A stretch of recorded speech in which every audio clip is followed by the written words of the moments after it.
Here we are. Hello, I'm Catherine Brown Ramsberger, author of the award-winning The Shores of Our Souls. You can call me Kathy. Welcome to my story hour. I created Story Hour to connect avid readers with brilliant writers like the one we're going to talk to today. If you're one or both, you've come to the right place. Thank you and welcome, readers and writers.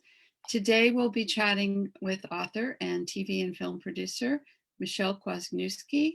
Welcome, Michele. Hi, thanks for having me. Thanks for being here. So a little bit more about Michele. She's an entertainment industry insider who's seen what the Hollywood machine can do to people, having worked for many years in film and television productions, such as Primal Fear, Independence Day, Evita, Face Off, Big Brother, and many other TLC, HGTV, and Discovery series. I wanted to get it all in. That's quite the resume, including Meet the Pandas, Adoption Story, Wedding Story, and Extra Yardage. Michele's an active member of the Producers Guild of America. With her book, she shares the glamour and excitement of fame, as well as the hard work it takes to achieve success and the price of living life in the public eye. Everyone wants to be famous, but most people have no idea what that really means. Michele has seen it firsthand. I wanted to share my experiences in the entertainment industry in both television and film. And who doesn't dream of being a rock star? Michele says. I totally agree. Certainly had my day of wishing to be one. On Goodreads.com, Christina Dicker describes Michele's debut novel this way. Rising star brings to life the joys and the struggles Dani Trueheart, love the name by the way, faces while chasing her dream of becoming a rock star. Every success Dani achieves makes you smile, and the difficult times tug at your heart. Michele's writing style allows you to fall into the book and experience every up and down Dani does as if you were living it yourself. Once you start reading, you won't want to put it down. I read it in a couple days. It was a very fast read. I really loved it. And I want to add to the description that this book is a wonderful YA novel, but that any creative adult who's had a dream like this ever, and maybe still does, will enjoy as well. I loved it because in high school I was torn between being a singer and a writer. I totally made the right decision, by the way. I'm not the top 1% in music by far, but the lessons Michele provides through Dani's story are applicable to any writer or any artist. What does it take to be in that top tier? Lots of hard work and sacrifice, but we need to remember there's frosting on the cake too. So a little bit more about the description. 15-year-old Dani is living a life not quite her own. Driven by her mother's desire for fame and fortune, she spent her childhood dutifully training for a career as a pop star. On the brink of discovery, doubts begin to creep into Dani's mind as she questions her own desire for fame, and she wonders whether she can trust the motivation of the adults who are driving her forward. Following a brilliant audition arranged by her vocal and dance coach and a former 80s pop icon himself, Martin Fox, Dani is thrown full force into the music industry. She leaves her friends, family, and a scheming mother behind to move in with Martin, who, I don't mean that, she moves into his place, who's become her legal guardian, and into the Malibu compound of her new manager, Jenna Redmond. Jenna, the former swindling manager of Martin's boy band, leverages what's left of his depleted fortune to launch Dani's career. Isolated from her life at home and trying to stay apace with her demanding schedule, Dani struggles to keep in touch with those she loves, connect to her withholding mother, and find her voice as an artist. With Martin and Jenna at odds over their rocky past and finding herself unprepared to handle the pressures of her future singing career, Dani's debut album and future stardom are at risk of falling apart. And you'll have to read on to see if it happens. So before we start our interview, would you mind showing the cover, Michele? Here it is. Congratulations. Thank you. Thank you. It's really exciting. That's such a great YA cover. So I would like to start with a couple questions about your TV film career. Okay. Why did you decide to become a producer, and then why did you shift into writing? Well, I actually kind of fell into the entertainment business. I was going to be a stage manager. I'd majored in technical theater at a university in Los Angeles, and I was all set to go to New York. And then I realized that entailed actually leaving my family and friends and moving to New York. And I wasn't ready to leave California. So I decided I would try and see what I could do here. I got my first theater job, and it paid $300 for 3 months of stage management. I also hung the lights and helped with the set. So it was not really the best. I had 2 other jobs at Hot Dog on a Stick and Cheesecake Factory to try and make ends meet. And I happened to meet someone when I was working on that job who offered me a job in entertainment for a larger production studio on Raleigh Studios. And I had never, because I'm very bad with names, I had never heard of the producers I was working for, but they were quite big at the time, and they still are now. And so I started doing that as an office PA, running errands, and I just slowly kind of like monkey barred my way through the entertainment business. I worked as a PA then on films, and then I got into television, and I kind of worked my way up. And a lot of my career choices were, I knew I didn't want to do that job, so let's find what job I do want to try. And when I was on film sets, I thought I would become an assistant director because I really thought I would fit in well with that job.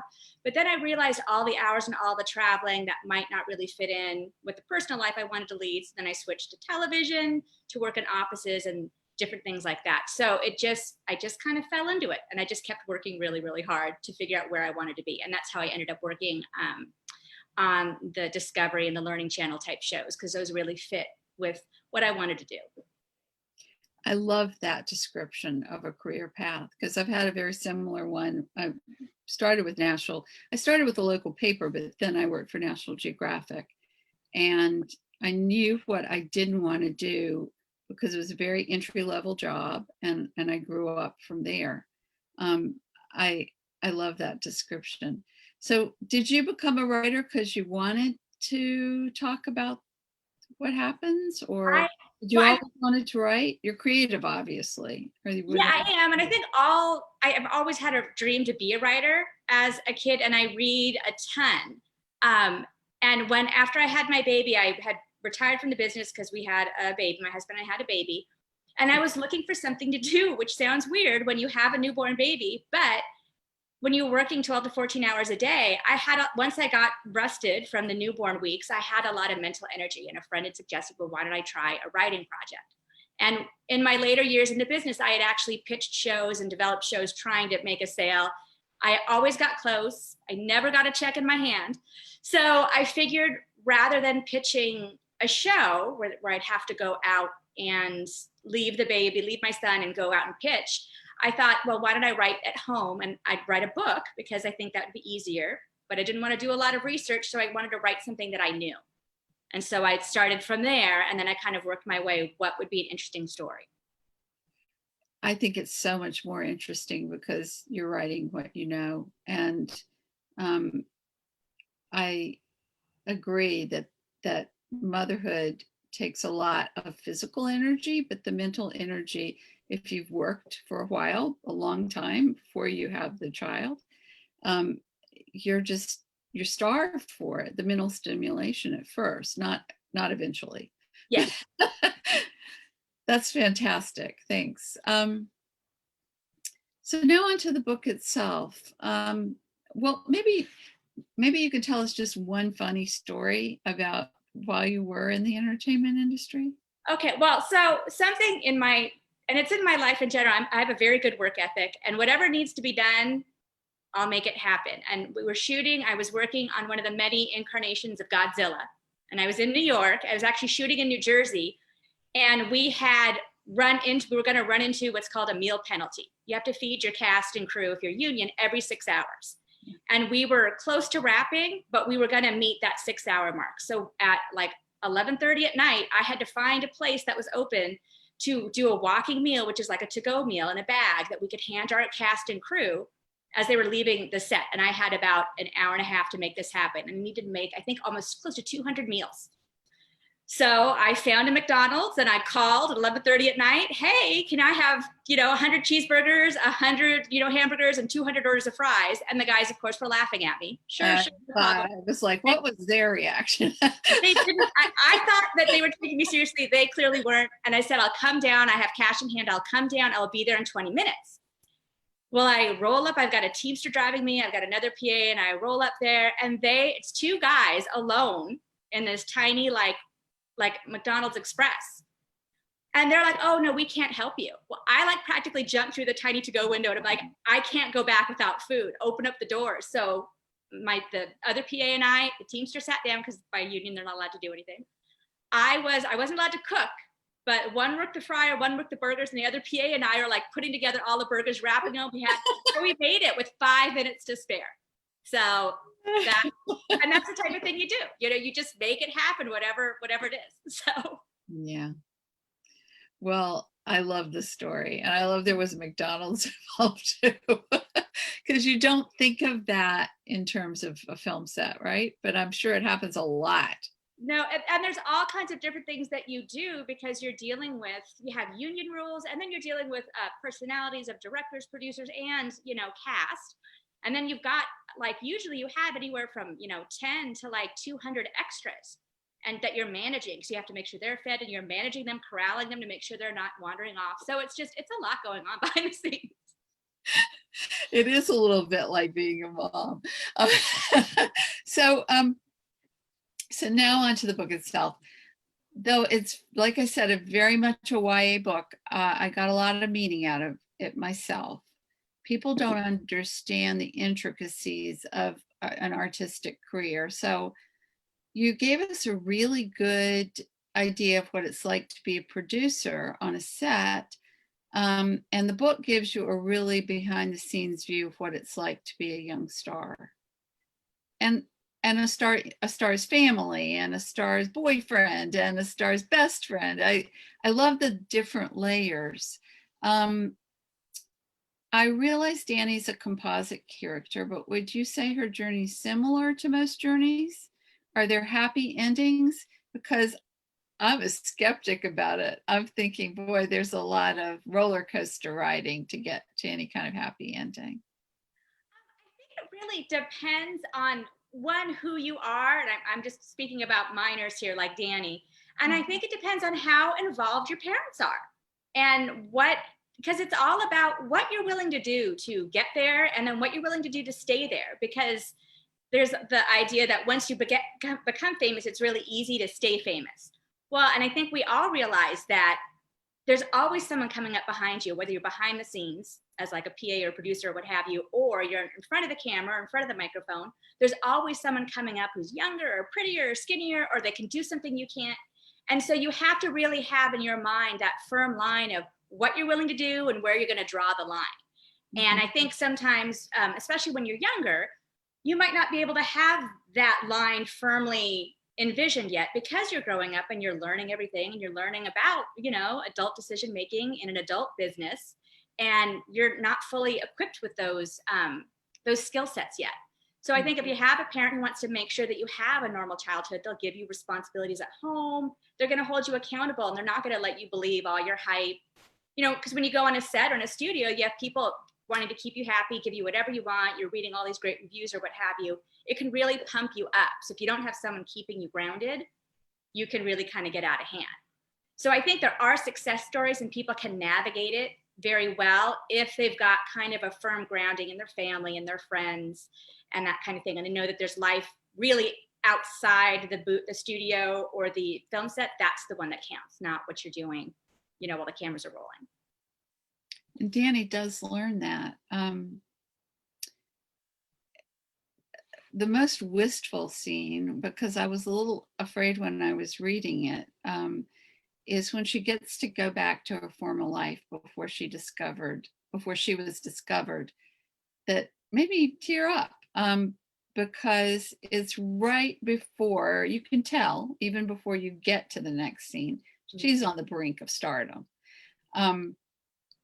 Whether she gets it or not kind of depends on how she handles homecoming.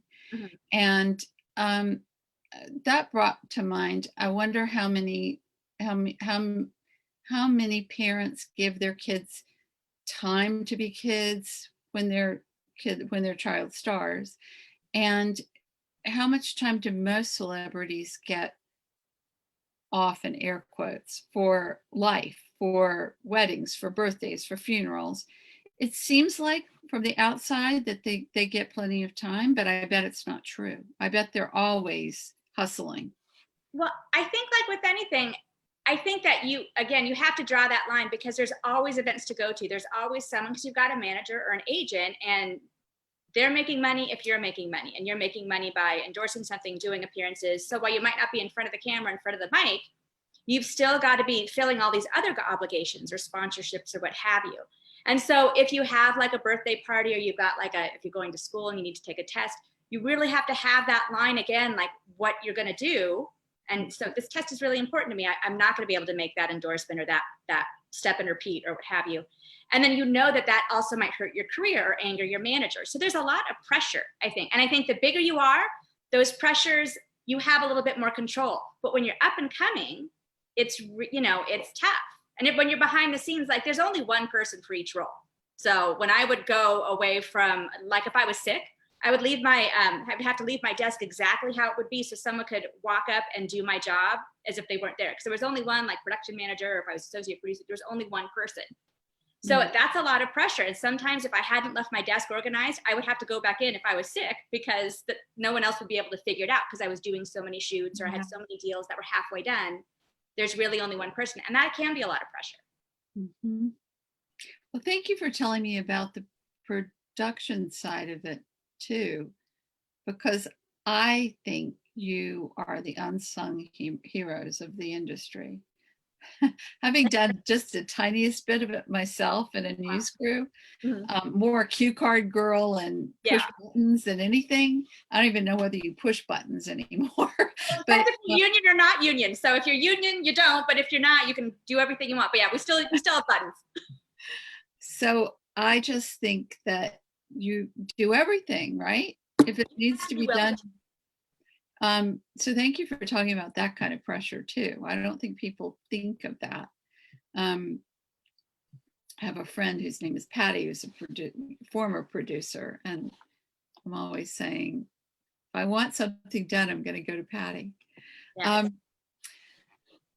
So let's get to Dani's mom, who was my favorite character in the whole book, probably because I've been a daughter of a mom who had me in front of a catalog camera when I was 5. Oh, wow. Yeah, I mean, if things had panned out, I think I would have gone more toward film. Still don't think I would have been an actor or something, but I think I would have written film. Instead, I write books. And I've also been the mom of a competitive gymnast who had a career-ending injury her sophomore year of high school. Yeah, she tore her meniscus and her ACL, both supposedly, and the surgery went poorly. Yeah, it was very sad, but it's also part of life, and she's fine and 21 and on to other things now. But you really dug deep into the mom, making her something more than a stereotypical stage mom, which so many books do. I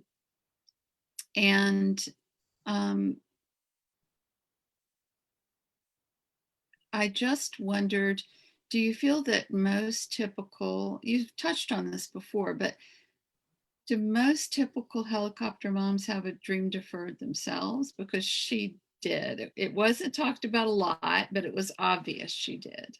Yeah, she did. There's actually, when I first handed it to my agent, there's a whole backstory on her and Martin and Jenner. They each had a chapter of backstory. And so a lot of that got cut out. So we really wanted to focus on Dani and her voice. So, but some of it made it in there. And I think everyone's different. So I think it's hard to make those blanket statements because people are motivated by different things. But I think either maybe a dream deferred for those pushy kind of stage moms, or also just the to live and to bask in the glow of pride of what their offspring has been able to do. Because that's also another way of looking at it, is like, oh, my daughter or son is so talented, blah, blah, blah, blah, blah.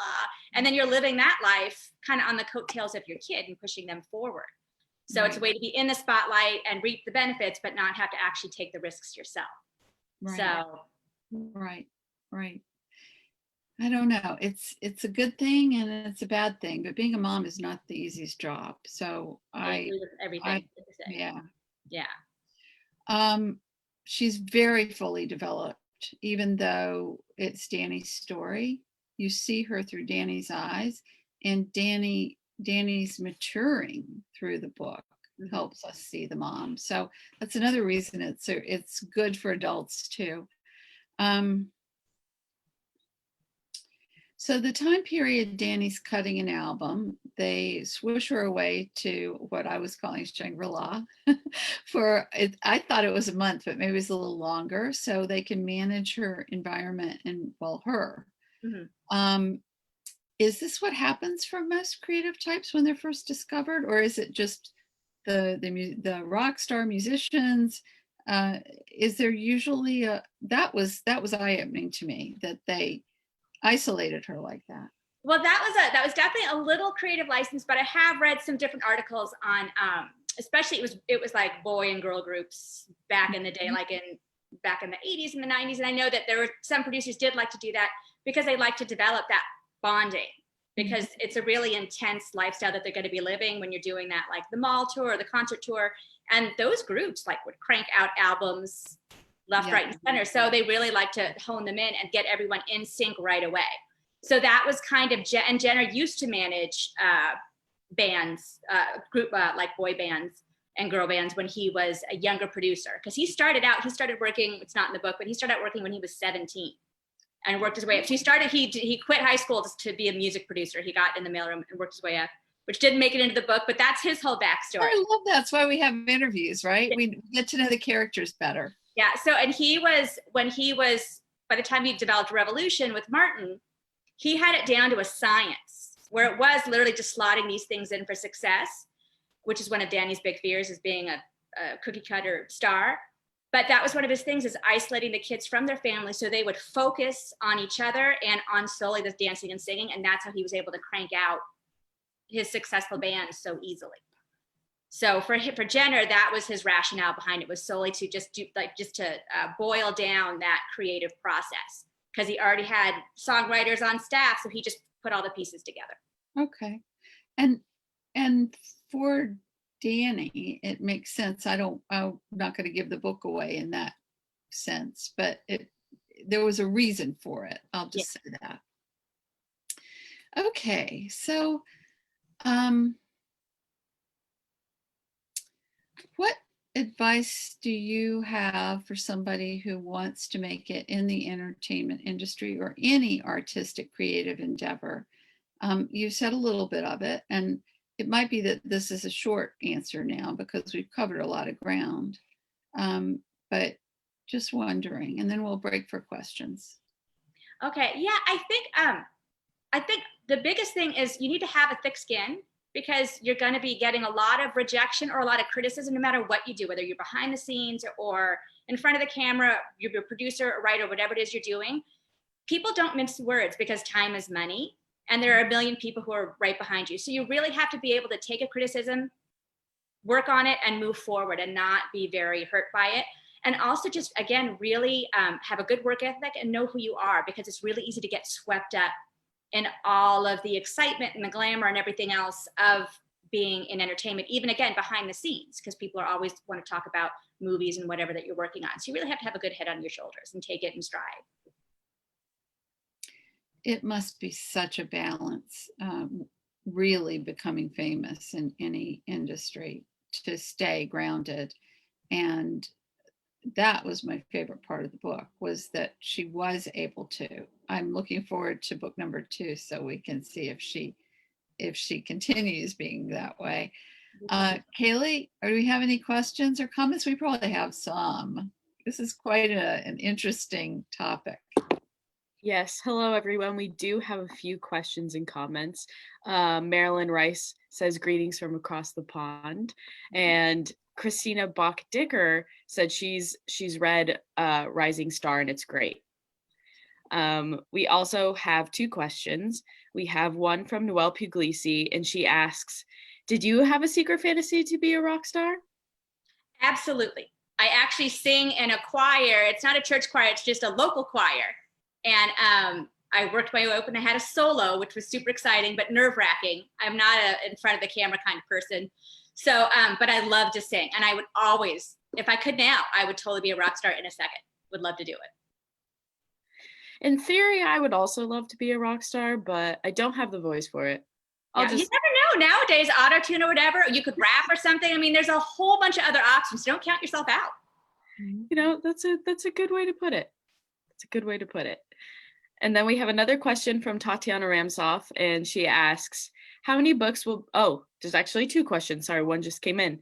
But first she asked, when you write, do you make an outline first? Do you work out the story first or the characters? That's actually interesting because this has been a topic between my friends and I lately because I don't do an outline, which shocks a lot of my writer friends. So I actually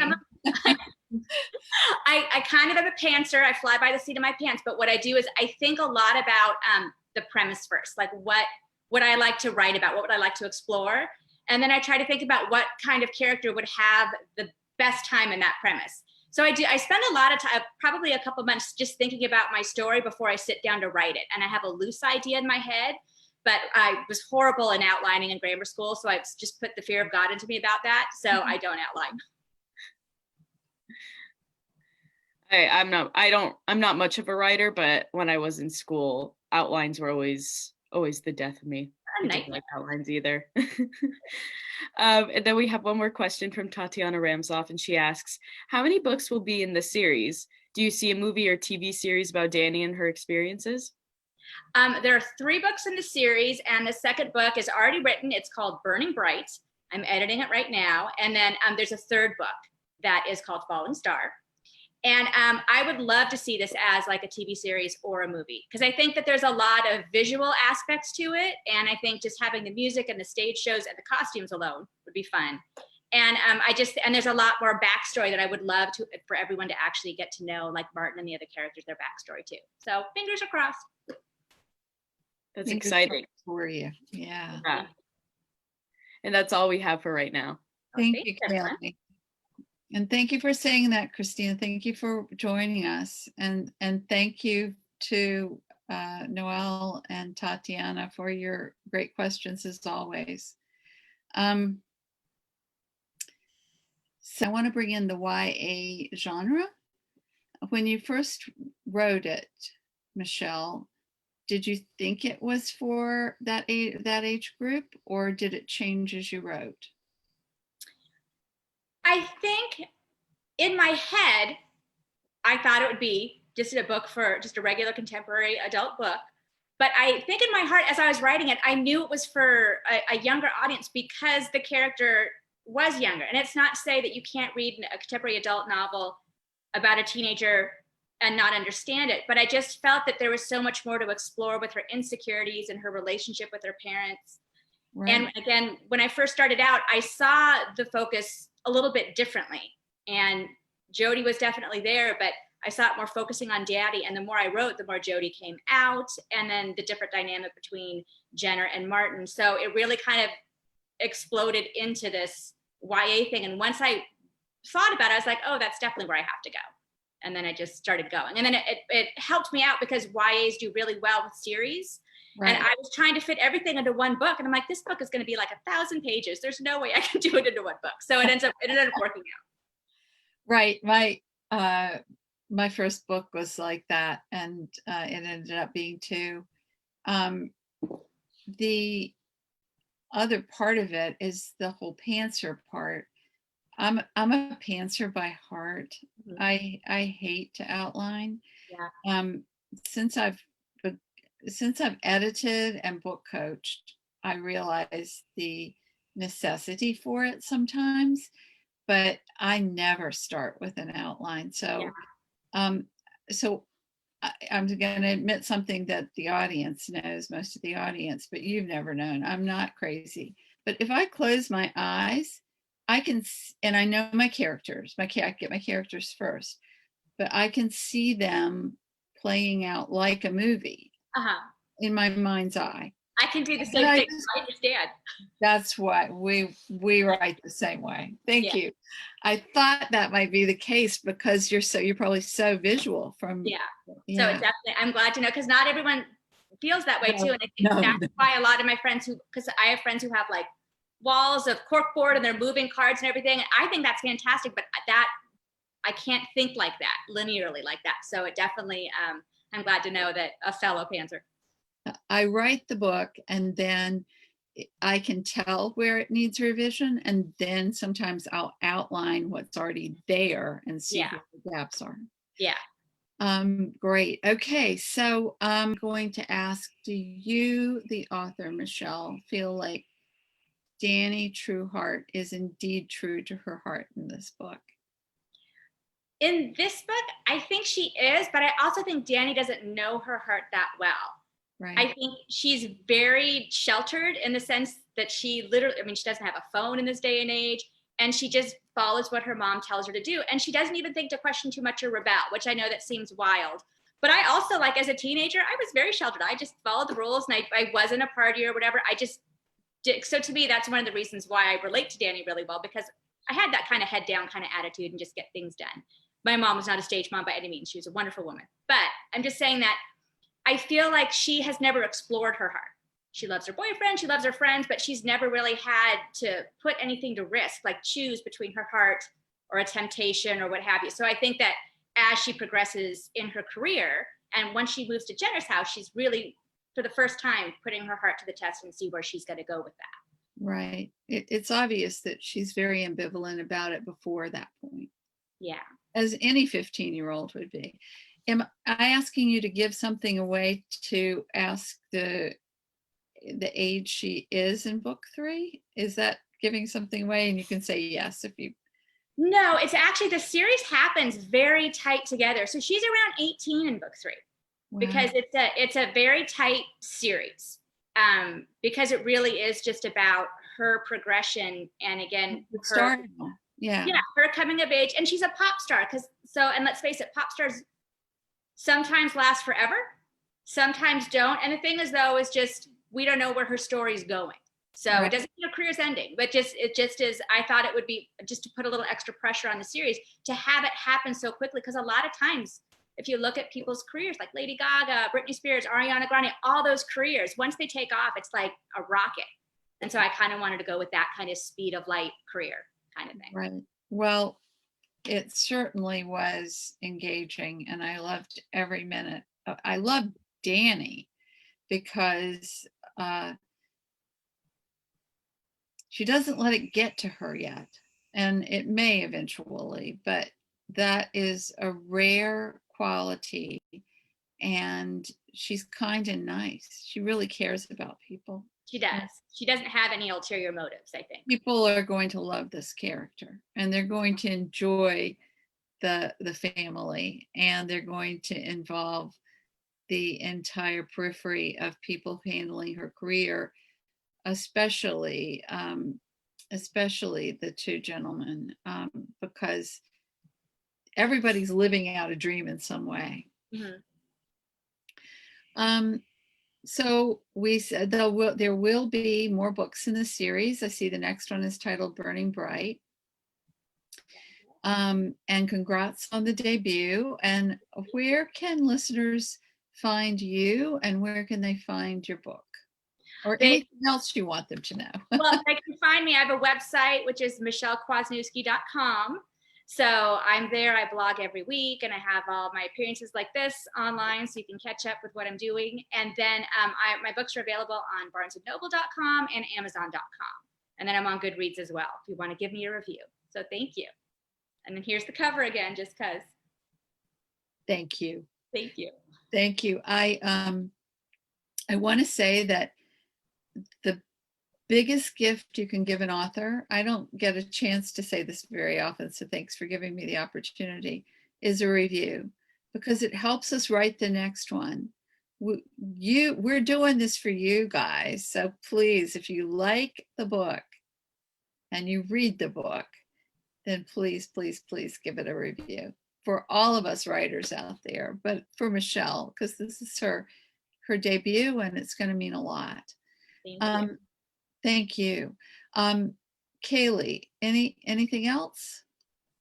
Yes, we have one more question from Noelle Puglisi, and she asks, who would you like to play Dani? I had a lot of thought about this, because when I was doing social media for the book, which I have never done before this book, so I'm like Dani in that way too, where I was not on social media at all before this. I think one of the people who I love for her is Haley Steinfeld, because she's a great singer. She's got the look for it. And I felt like she was one of the people that I really felt could do that role. Cool. Nice. Okay, so anything you want to add, Michele? I'm super excited to be here, and thank you so much. And did you want to do a giveaway for the book? Yes, I do. Have That me was send a going to be one autographed very copy? next thing. So for those of you that commented, and you still have about 5 more minutes, I will do you want to do the drawing or me? I think I'll do the drawing.